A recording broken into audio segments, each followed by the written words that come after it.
Urus me dit « Comment expliquez-vous les blessures à répétition pour certains joueurs style Coman ?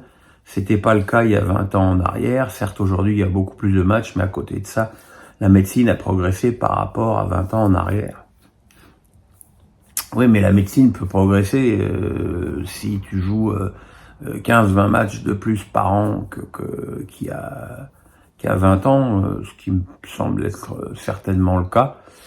Eh ben, il y a des problèmes. Je veux dire, encore une fois, tu as des joueurs qui ont des fragilités musculaires, des blessures mal soignées, des séquelles de grosses opérations. Voilà, je veux dire, les joueurs sont pas égaux pour la puissance physique, pour la vitesse, pour l'endurance. Et ben, c'est aussi pareil pour la constitution musculaire. Il faut aussi l'accepter. Arkman 7 me dit « Qui sera pour vous l'athlète français le plus attendu pendant les JO entre Wembayama, Teddy Riner, Clarisse Beignoux, Léon Marchand, impossible qu'il y ait Mbappé, Karabatic, Ngapé, Pauline Ferrand-Prévot ?» Je dirais que c'est surtout fonction du sport qui te plaît le plus. Moi, si tu me demandes à moi, c'est plutôt Wembayama que je vais attendre avec impatience, parce que d'abord j'adore le basket, et surtout j'adore le basket au JO. Mais il est évident que toute chance de médailles multiples, comme Léon Marchand par exemple, sera effectivement très, très suivi. Alex Nissa du 06 me dit « Le Bayer Leverkusen est devenu champion d'Allemagne pour la première fois de son histoire, invaincu toutes compétitions confondues en lice, en Coupe d'Allemagne et en C3. Le Bayer Leverkusen de Xabi Alonso peut-elle être l'équipe de l'année 2024 ?» C'est difficile d'être l'équipe d'une année en n'étant pas engagé dans la Ligue des Champions. Il est évident que la performance du Bayer en Bundesliga est absolument extraordinaire. Que le football préconisé par Xabi Alonso est extrêmement intéressant, et puis ce qu'il faut constater, c'est que l'équipe a été très souvent menée ces derniers temps et a renversé, notamment contre Karabakh au dernier tour d'Europa League, a renversé la situation à chaque fois dans les dernières minutes. C'est une équipe qui a beaucoup de talent et qui a aussi énormément de caractère. Et ça, c'est vraiment... et je pense effectivement que Xabi Alonso est promis à être le futur très grand coach des saisons à venir. Anatole du 49 me dit « Que pensez-vous de l'avis de Pascal Dupraz dans les grandes gueules du sport, qui estime que la saison du PSG n'est pas reconnue à sa juste valeur et qu'une élimination ne serait pas forcément un échec pour cette première année de Luis Enrique ?» Déjà, je pense qu'être éliminé par le Barça, ça peut jamais être considéré comme un échec, parce que Barça est quand même un très grand club européen, et qu'en plus, il est actuellement dans une bien meilleure phase qu'il y a quelques semaines.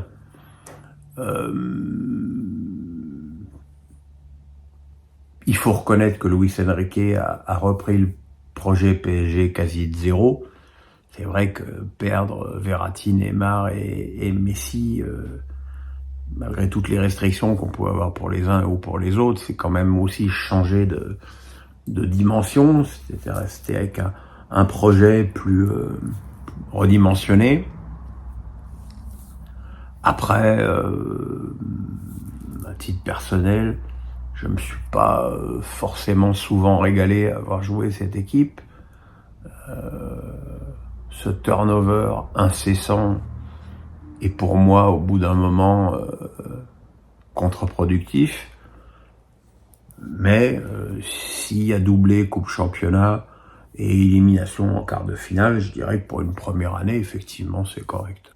Ludovic Gavard me dit « Homme du match en Ligue des Champions face à Dortmund, double buteur ce week-end lors du choc face à Gijón, ne serait pas l'année d'Antoine Griezmann pour le Ballon d'Or, tout ne dépendrait pas du parcours de l'équipe de France. »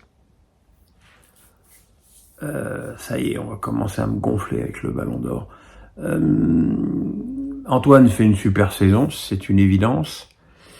Après, on sait que pour être Ballon d'Or, c'est quand même un cocktail entre performance individuelle et trophée.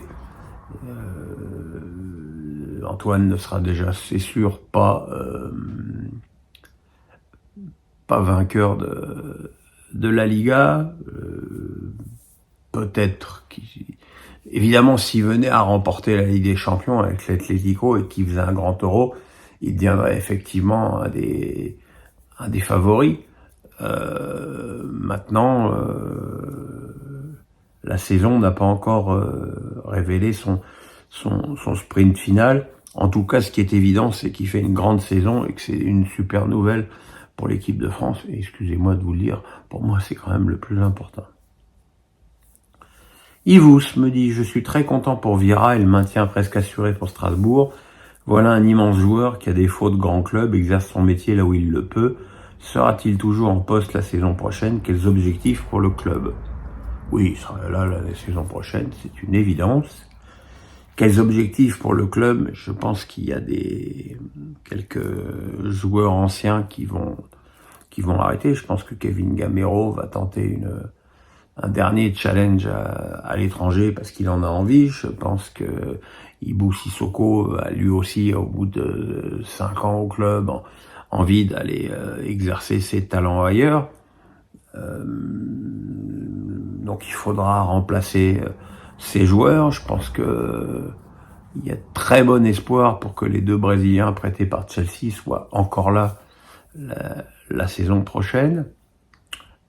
Il faudra recruter très certainement un arrière gauche, ça c'est sûr, et puis corriger l'équipe, se poser la question du gardien de but. Et contrairement à la rumeur anti-Bluco qui circule régulièrement, il n'est pas du tout question de ne recruter que des joueurs de moins de 21 ans. Pascal me dit « Les équipes françaises qui jouent les Coupes d'Europe, on entend souvent râler qu'on joue tous les 3 jours, alors que par exemple en Angleterre, ça ne pose aucun problème d'enchaîner. On les entend quand même moins râler par l'enchaînement des matchs. » Explication.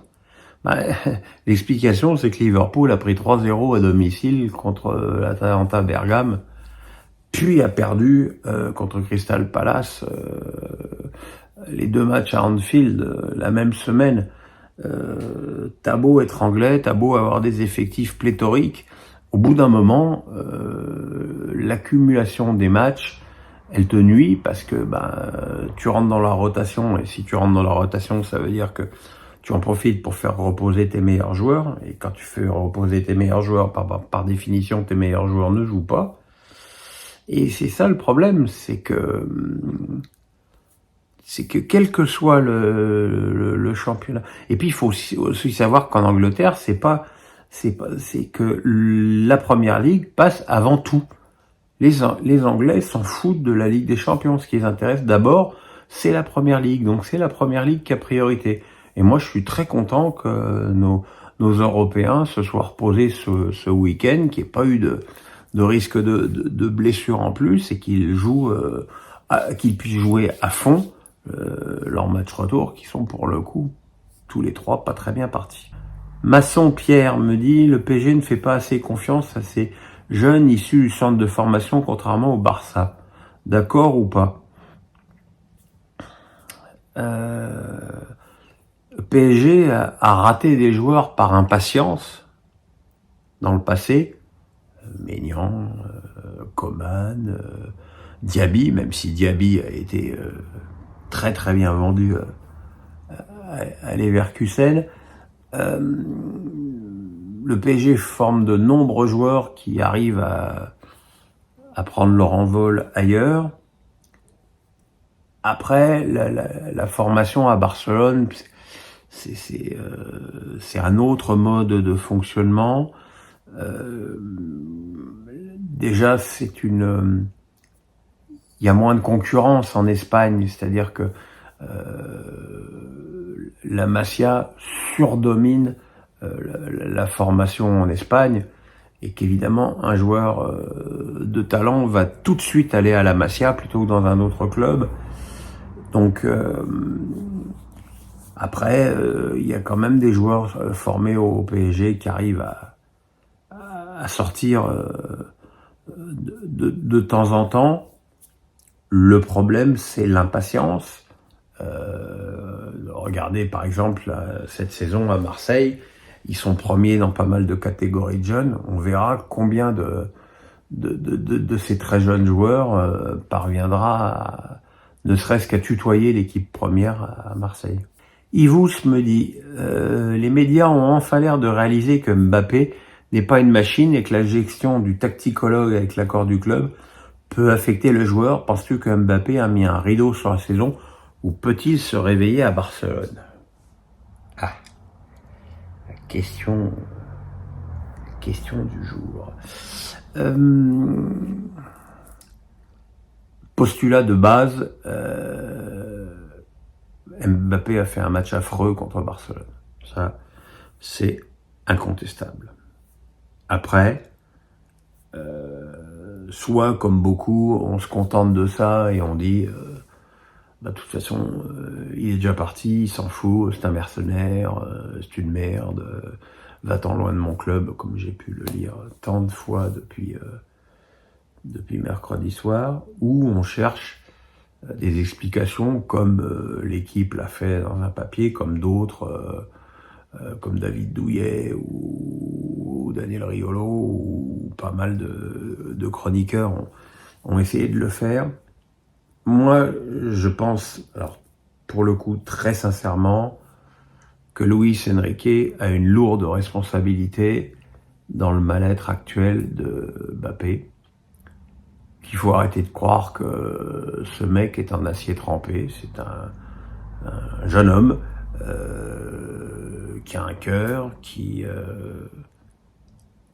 et le fait de commencer à le sortir, à le mettre sur le banc, à le priver de la fin du Classico.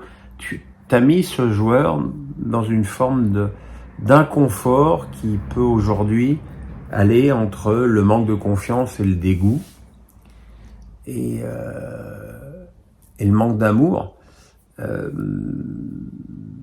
Et je pense que c'est une faute parce que il est évident que si le PSG a une chance d'éliminer le Barça, encore plus avec ce contexte du match retour où Paris doit gagner là-bas, ça ne peut évidemment se faire qu'avec un grand Mbappé. Après, je pense qu'il y a aussi sur le plan tactique, et ça je le dis depuis maintenant au moins 6 mois sur cette chaîne, Mbappé n'est plus la cible numéro 1 du jeu du PSG. Mbappé est un joueur comme les autres.